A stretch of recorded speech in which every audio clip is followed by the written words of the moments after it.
Process of photosynthesis, carbon dioxide plus water plus light energy yields glucose plus oxygen. Water enters the thylakoid membrane and splits into hydrogen, oxygen, and electrons. Sunlight enters the thylakoid membrane and gives electrons energy. Carbon dioxide enters the Calvin cycle. NADPH and ATP are end products of the light reaction that also enters the Calvin cycle. Chlorophyll is a green pigment responsible for the absorption of light to provide energy for photosynthesis. The structure of a chloroplast is described as a double membrane. Photosystems 1 and 2 are integral proteins that are in the thylakoid membrane, which contain all photosynthetic pigments and the reaction center. Chlorophyll A is the main pigment and transfers light energy to the electron transport chain. Chlorophyll A is present in the reaction center. Chlorophyll B and carotenoids are secondary pigments in the process of photosynthesis.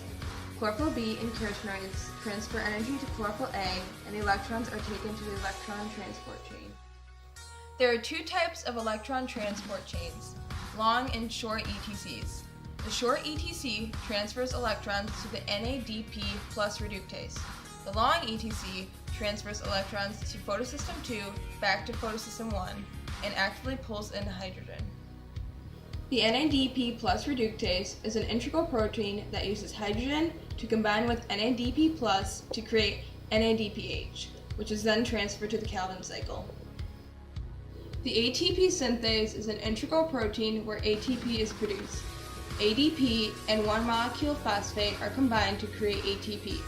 The energy that starts the reaction is from the movement of protons inside the thylakoid membrane to the stroma. Stroma is a jelly-like fluid that surrounds the granum, and the granum is a stack of thylakoids that is responsible for photosynthesis. First, a pigment in the thylakoid will absorb a photon of light and transfer it to the reaction center in photosystem 2, where it will wait to excite the electrons. Then, water from the roots enters the membrane through the xylem and splits into three parts: oxygen, H+, and electrons. Oxygen combines with another oxygen to form O2 and is given off through the stomata as a waste product. H+ protons accumulate in the lumen, and electrons are transferred energy in the photosystem 2 reaction center. The electrons travel down the electron transport chain, actively pulling in more H+. These hydrogen protons leave the lumen for the stroma through the ATP synthase, giving it the power to convert ADP plus P to ATP. This process is called chemiosmosis. When the electrons get to photosystem 1, they are weak, but the chlorophyll A transfers energy to the electrons and they are sent down the short ETC. The electrons then arrive at the NADP plus reductase. When the hydrogen proton is added to the NADP+, NADPH is formed.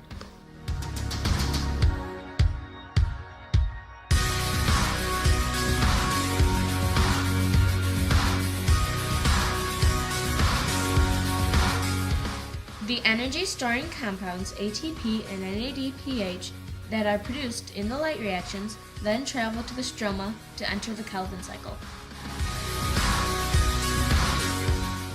First, CO2 enters the cycle from the outside, and the enzyme rubisco combines it with RUBP, creating a short-lived 6-carbon compound. This molecule immediately splits into PGA. ATP adds a phosphate to each PGA, creating biophosphoglycerate, and reducing ATP to ADP, which goes back into the light reactions. NADPH removes a phosphate from each biphosphoglycerate, reorganizing it into G3P. NADPH is converted to NADP+, and goes back into the light reactions. One G3P exits the cycle to make half a molecule of a carbohydrate. The half molecule of a carbohydrate that is produced is a sugar or half glucose. The sugar produced in photosynthesis can be used to make a protein, fat, or polysaccharide, which is used to power the plant, therefore photosynthesis. The other 5 continue on in the cycle, where ATP is added to convert them back to RUBP, and the cycle starts over again.